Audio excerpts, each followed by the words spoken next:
اعوذ باللہ من الشیطان الرجیم، بسم اللہ الرحمن الرحیم۔ پیارے دوستو، جب کبھی بازار جانے کا آپ ارادہ کرتے ہیں تو اس کے لیے یہ دعا پڑھی جائے تو اللہ پاک کی ذات بازار تک جانے تک آپ کے خرید و فروخت میں رب کی ذات برکت پائے گی۔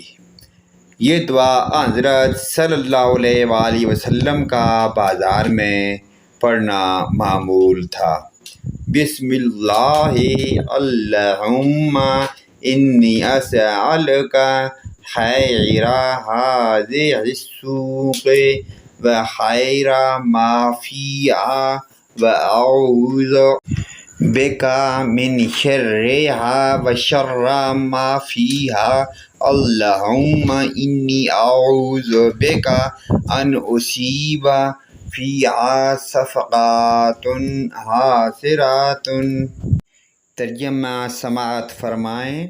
میں اللہ کا نام لے کر بازار جاتا ہوں، اے اللہ اس بازار میں اور اس کی چیزوں میں جو خیر اور بھلائی ہو اس کا میں تجھ سے سوال کرتا ہوں، اور اس میں اور اس کی چیزوں میں جو شر ہو اس سے میں تیری پناہ مانگتا ہوں، اور اس بات سے بھی تیری پناہ مانگتا ہوں کہ میں اس بازار میں کوئی گھاٹے کا سودا کروں۔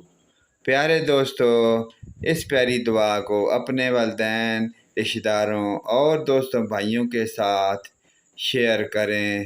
ہو سکتا ہے کہ شیئر کرنے سے ان کے علم میں اضافہ ہو جائے۔ آمین۔